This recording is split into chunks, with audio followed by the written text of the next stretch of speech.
નમસ્કાર દોસ્તો, આપ જોઈ રહ્યા છો સાયક્લોપીડિયા હાઉસ સંચાલિત નવસારી લાઈવ। નવસારી મહાનગરપાલિકાની પ્રથમ ચૂંટણી પૂર્ણ થઈ અને ચૂંટણી બાદ મેયર, ડેપ્યુટી મેયરની નિમણૂક થઈ। સ્વાભાવિક છે, મહાનગરપાલિકા બની એટલે મેયરને હંમેશા એવું કહેવામાં આવે કે નવસારીના પ્રથમ મેયર અને મેયર સાથે ડેપ્યુટી મેયરની પણ વાતો થવા માંડે।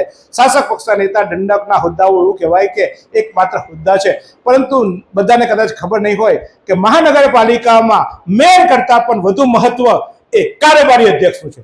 મેયર માત્ર એક મહોરો છે, મેયર એક નામનો હોય છે, પરંતુ મહાનગરપાલિકાના નિર્ણયો તો કારોબારી સમિતિ કરતી હોય છે। બધા જ પાવર કારોબારી સમિતિના હોય છે અને કારોબારી સમિતિ નક્કી ના કરે, કારોબારી સમિતિ જો નિર્ણય ના કરે તો કમિશનર અથવા તો મેયર પણ એ કામ કરાવી શકતા નથી। કદાચ બહુ ઓછાને ખબર હશે આ મહાનગરપાલિકાના એક્ટની, તો એ મહાનગરપાલિકાના પ્રથમ કારોબારી અધ્યક્ષ તરીકે ખૂબ ખેંચતાન, ખૂબ ટાંટિયા ખેંચાયા।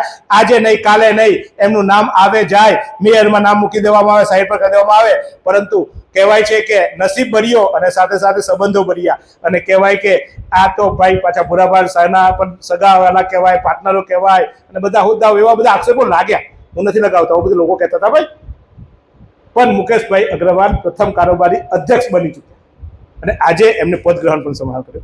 મુકેશભાઈ, આમ તો કારોબારી અધ્યક્ષથી લોકો એવું માને કે કારોબારીના અધ્યક્ષ એટલે ચેરમેન, બધી વિવિધ કમિટી આવે, કમિટીના અધ્યક્ષ, પણ આખા શહેરની ચાવી તમારી પાસે છે। આ પદ પર બેઠા ત્યારે શું અનુભૂતિ થાય છે? અનુભૂતિ એટલે અમે તો કદાચ પાછળથી ચૂંટાયેલા ને પછી નગરપાલિકા બી આવેલા, એટલે એવી કંઈ ખાસ અલગથી અનુભૂતિ ના કહેવાય, પણ 100% જવાબદારી મોટી છે ને શહેરનો વિશ્વાસ જીતેલો છે ને હવે શહેરને કામ કરીને બતાવવાનો જ્યારે સમય છે ત્યારે અમારી બધી ટીમ સાથે મળીને 100% મેયર, ડેપ્યુટી મેયર, શાસક પક્ષ નેતા, દંડક, એના સિવાય જે હવે નવી અમારી જે ચેરમેનશીપ થવાની છે અને જે ચૂંટાયેલા બધા સભ્યો છે અમારા સાથેના 50 ને સાથે 2 કોંગ્રેસમાંથી 100% એક ટીમ બનીને કામ કરવાનું છે ને શહેરમાં જેટલું જલ્દી બની શકે, જે લોકોના જે પ્રશ્નો, કોઈ નાના પ્રશ્નો ને કોઈક મોટા પ્રશ્નો જે કદાચ ફંડિંગના લીધે રહી ગયા હોય, તે બધા પ્રશ્નોને તાત્કાલિક એમાંથી બહાર આવવાનું છે અને રણિયામણું શહેર બને તેના માટે પર અમારો પ્રયાસ પૂરેપૂરો છે અને 100% અમે બહુ જલ્દી લોકોને એવું શોર્ટ ટાઈમમાં એવું દેખાશે કે શહેરમાં કંઈક સારું થઈ રહ્યું છે।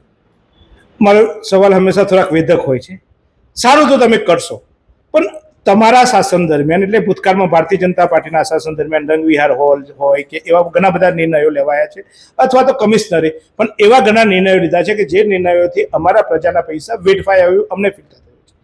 તો તમે સારા વિકાસના કામો તો કરશો, પણ આ જે વેડફાયેલા પૈસા અંગે પણ તપાસ કે એ પ્રમાણે કોઈ કાર્યવાહી કરશો? કારણ કે કારોબારી જ હંમેશા નક્કી કરતી હોય છે કે ભાઈ ભૂતકાળમાં થયેલા કામોની સમીક્ષા કરવી અને ભવિષ્યના કામો એટલે કે જે દેશમાં ભૂતકાળમાં ભૂલો થઈ છે ભૂલો સુધારવી અને ભવિષ્ય અમને ઉજ્જવળ આપવું। આ એક જવાબદારી કડક છે તમારા જ સામે, તમારા જ લોકો સામે અથવા તમારી સરકારના પ્રતિનિધિઓ સામે, અધિકારીઓ સામે પણ તપાસ કરવાની જરૂરિયાત ઊભી થશે। મુકેશભાઈ અગ્રવાલ પર અમને ભરોસો છે, કરશો? જીતુભાઈ, જે તમારો જે સવાલ છે, ઘણીવાર કેવું થાય છે કે જે પાછળ કદાચ ભૂલો, હું ડાયરેક્ટ એવું ના કહી શકું કે કોઈમાં ભૂલો થઈ, કંઈક વસ્તુ શહેર માટે કંઈક સારું એક્સપેરિમેન્ટ ત્યારે જે બોડી હશે, અમે તો ત્યારે ના હતા, તો ત્યારે જે પણ બોડી હશે તેને એક્સપેરિમેન્ટ કરવા માટે શહેર માટે કંઈક નવું કરવા ગયા અને કદાચ 10 કામ નવા કર્યા ને તે સક્સેસ ગયા, તેમાંથી કદાચ 2 કામ એવા હશે જે સક્સેસ નહીં ગયા અને તે આજે ભૂલોમાં દેખાય છે। એટલે હું એવું એમાં કંઈ ઉપાચક કે કંઈ ખોટું નથી થયું, કંઈક શહેર માટે નવું આપવા ગયા અને શહેરની જનતા એને એક્સેપ્ટન્સ કદાચ ના કરી શકી કે ના ભાઈ હવે આજના ટાઈમમાં આ ના ચાલે, પણ જે ટાઈમની જે બોડીએ જે કંઈક સ્ટેપ લીધા હશે તે કંઈક વિચારીને લીધેલા, પણ તે પ્રમાણે કદાચ સક્સેસ લોકોમાં એક્સેપ્ટન્સ ના આવ્યું, એટલે આપણે એને એવું ના કહી શકીએ કે તે લોકો તે દિવસે ખોટું ડિસિઝન લીધું છે। એટલે અટકાવીશ તમને, સારું થયું તો તમે અત્યારે છુટ્ટીમાં બધાને ઘરે ઘરે જઈને કહેતા હતા કે અમે આમ કર્યું, અમે આમ કર્યું, અમે આમ કર્યું, કેટલાક તો એવું કહેતા અમારા ભાઈ નરેશભાઈ બેઠા છે કે કોઈ કામ બાકી નથી, પણ સાહેબ સારું કર્યું તો બધો રસ તમે લીધો, તો જે ખરાબ થયું એને જસ્ટ તમારે લેવું જોઈએ ને, કેમ મારા પૈસા વેડફાયા એના એક વોચમેન તરીકે તમારી જવાબદારી થાય કે ન થાય અને એની તપાસ તો થવી જોઈએ। ચાલો નિર્ણય જે લે તપાસ કેમ ના થાય? જીતુભાઈ, એટલે હું એવું નથી કહેતો કે તપાસ ના થાય, પણ જે સક્સેસ નથી થયું, હું કહું કે કદાચ 1-2 વસ્તુ જે તમે બોલ્યા છે તે કદાચ શહેરમાં લોકોના એક્સેપ્ટન્સમાં ના આવી, તો હવે એની અંદર એમાં બીજું એનું યુટિલાઇઝ કેવી રીતના શું કરી શકાય તેટલી જ વાત આમાં કરવાની આવે કે આપણે સારું એમાં નવું શું કરી શકીએ જેનાથી લોકો એના સાથે એટેચ થાય, બસ એ જ વસ્તુ કરવાની છે. તપાસ કરવા કરતા એને સારું કેવી રીતના કરી શકવાનું છે તેના પર કામ કરવાનું છે. આ નેતાવાળો જવાબ છે. એને નેતાવાળો બિલકુલ નથી જીતુભાઈ. 100% તમે બી એક ઘરની અંદર જ્યારે 8 માણસ 10 માણસ 5 માણસ રહેતા હોય ત્યારે કદાચ બધાની કાર્યક્ષમતા અલગ અલગ હોય. તે દિવસે જે ટીમે જે વિચારીને શહેર માટે કંઈક સારું કરવા ગયા કદાચ એ સક્સેસ ના ગયું તો અમે એની અંદર શું ઇનપુટ અમારો અમે છે મેયર છે અમે એક સવાલ ખોટો પૂછીએ તો તમે ચડી બેસો કે તમે આવો ખોટા સવાલ પૂછો છો અને તમારે માફી માંગવી જોઈએ અને જ્યાં તમે ખોટું કહો ત્યાં તમે એમ કે અમે તપાસ નહીં કરીએ સ્વીકારી લેવાનું, એવું થોડું હોય ભાઈ. નહીં, તમારા પ્રજાના પૈસા છે ને સાહેબ, એમાં બી પૈસા તો મારા પૈસા છે ને. તમે તો વેરો ભરતા હશો, ખબર નહીં, અમે તો ભરીએ છીએ. ના વેરો તો 100% આખી શહેરની જનતા બધા જ ભરે છે જીતુભાઈ, પણ 100% તપાસ કરવા કરતા એનું યુટિલાઇઝ કેવી રીતના સારું થઈ શકે ને એમાં શું અમે નવું કરી શકીએ બસ તેના માટે તમે રાહ જો, એવું વધારે હું સારું કહીશ. મુકેશભાઈ, એક કારોબારી અધ્યક્ષ તરીકે બહુ મોટા નિર્ણયો તમારે કરવાના હશે. મેયર અશોકભાઈ ધોરાજીયા છે, ચોક્કસ એમની વિઝન છે, એમનું એક અલગ છે, પણ મેયર ત્યારે જ કામ કરી શકશે જ્યારે તમે એમને છૂટો દોરો, એટલે કે તમે તમારી કારોબારીમાં એ મંજૂર કરીને આપશો. એટલે ભલે મેયર છે તારું ભલે ગમે તેટલું મજબૂત છે પણ એની ચાવી તો તમારી પાસે છે. એ તારું અમે માનીએ સોનાનું છે, એ તારું લોકોને અપેક્ષાનું તારું છે, એ તારું લોકોને એના વિઝનનું છે, એ તારું કદાચ એમના આટલા વખત અનુભવોનું છે, પણ એ તારાની ચાવી તો કારોબારી સમિતિ પાસે હોય છે. અને એ કારોબારી જ્યારે ચાવી નહીં આપે તો એ તારું કદાચ નહીં ખુલે. તો એ જવાબદારી બેવડી છે. તમે તમારા તો કામ કરવાનું છે પણ આખા શહેરના જે મુખ છે, મેયર એ મુખ કહેવાય છે, અને પ્રથમ નાગરિકની દોડાવવાની, પેટ્રોલ કેટલું ભરવું કેટલું નહીં, એ બધી તમારી જવાબદારી છે. કેવી રીતે નિભાવશો ભૂમિકા? અશોકભાઈ જે આપણા પ્રથમ નાગરિક છે શહેરના, જે મેયર છે, આટલા 40-42 વર્ષનો અમને અનુભવ છે ને પાર્ટીએ અમને જ્યારે અશોકભાઈને મને બેઉને જ્યારે જવાબદારી સાથે મળીને આપી છે ને 100% અશોકભાઈનું મારું ને અમારી ટીમનું ટ્યુનિંગ એટલું સારું રહેશે કે શહેરે કોઈ બી દિવસ એવું ના કહેવું પડે કે ભાઈ આના કામને પેલાએ રોક્યો ને પેલાના કામને આણે રોક્યો. 100% અમારે સાથે મળીને અમે બેઉ એક જ ધ્યેયથી આવ્યા છે કે શહેર રળિયામણું કેવી રીતના બની શકે, સુંદર કેવી રીતના બની શકે, સારું કેવી રીતના બની શકે. એટલે એના માટે અમારા બેઉના પ્રયાસ સાથે જ મળીને રહેશે.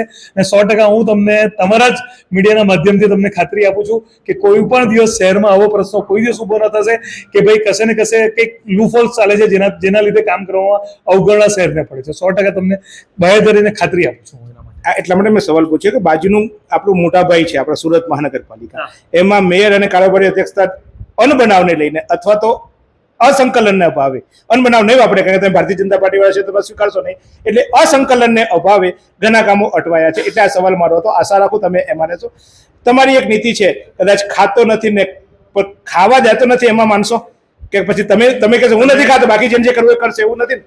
એટલે કદાચ અમે જ્યારે અહીંયા આવ્યા જ હમણાં જ ડિસ્કશનમાં છે, કદાચ તમે હમણાં તમારું પતે એટલે અમારે મેયર સાહેબ સાથે એક ડિસ્કશન બી છે. ખાસ કરીને એવું જ કે કદાચ અમારે રિવાઇઝ કે જે જૂના કામો લેવાયેલા છે અને સાથે સાથે જે રીતના ટેન્ડરિંગ થયેલા છે અને રેટો રહેલા છે તે અમે 100% હમણાં બેસીને અમે રિવાઇઝમાં જોવાના છે કે કશે ને કંઈક ભૂલો નથી રહી ગઈ. 100% આપણે કોઈના પર ઓબ્લિગેશન કરીએ, કોઈ પણ વ્યક્તિ પર એમ જ ઓબ્લિગેશન કરીએ એવું ના. ટેન્ડરિંગ થઈને બધી પ્રોસેસ થઈને કામો થતા હોય છતાં અમે ના હતા અને જે કામો થઈ રહ્યા છે તેને અમે પાછી સમીક્ષા કરીને રિવાઇઝ કરીને જોઈને અમે એને આગળ વધવાના છે. એટલે તમે એવી ખાતરી રાખજો કે મહાનગરપાલિકામાં લોકો દુઃખી ના થશે ને લોકોના કામ ઇઝીલી થશે. અને કોઈ પણ સવાલનો જવાબ, હું ખાતો તો નથી પણ ખાવાય નહીં દઉં. ના 100% ના ખાવા દઈએ. ખાવા દેશો બધા તમને હેરાન કરશે બધા. ના નહીં ખાવા દઈશું. એવું ખાવાને નહીં ખાવાનો સવાલ જ નથી. ખાઈશ બી નહીં ને ખાવા નહીં દઈશું એની 100% તમે બાહેધરીની ખાતરી રાખજો અમારી તરફથી. તો મેં અગાઉ કીધું તેમ કે એક કારોબારી અધ્યક્ષનું પદ એ માત્ર કારોબારી નહીં પરંતુ આખા શહેરના વિકાસની દિશા અને દશા નક્કી કરતું હોય છે. અને ચોક્કસ આ દિશા અને દશા એ એવા વ્યક્તિત્વના હાથમાં સોંપવામાં આવી છે, મુકેશભાઈ અગ્રવાલ, કે જેઓ એક મેનેજમેન્ટમાં પણ માસ્ટર છે, અગ્રવાલ કોલેજમાં એમને મેનેજમેન્ટ કર્યું છે, એક સારા વેપારી છે અને તોલી જોખીને કરે છે. સાથે સાથે નગરપાલિકા અને કબીલપુરના વિકાસમાં કબીલપુરના ડેપ્યુટી સરપંચ તરીકે, ત્યારબાદ મહાનગરપાલિકાના એક ટર્મમાં તેઓ રહ્યા, સપના અધૂરા રહ્યા અને એમની સામે આક્ષેપો પણ થયા. આ ચૂંટણીમાં પણ સૌથી વધારે વિવાદાસ્પદ અને જેના પર નજર હતી તે મુકેશ અગ્રવાલ હારશે કે જીતશે તેના પર હતી, ભારતીય જનતા પાર્ટી જીતે કે નહીં. અને એવા વ્યક્તિને હવે શહેરની સુકાન સોંપાડી છે, શહેરનો ખજાનો, શહેરની ચાવી એમના હાથમાં છે. આશા રાખીએ આજે એમને પદગ્રહણ કર્યું છે અને પદગ્રહણમાં જ પહેલે દિવસે જ આપણે એમને જવાબદારીનું ભાન કરાવવાની કોશિશ કરી છે કે ચોક્કસ મુકેશભાઈ તમારા માથે આખા શહેરની જવાબદારી છે. અમારા બહુ સપના છે, અમે બહુ સપનાઓ જોઈને તમને બધાને મત આપ્યા છે.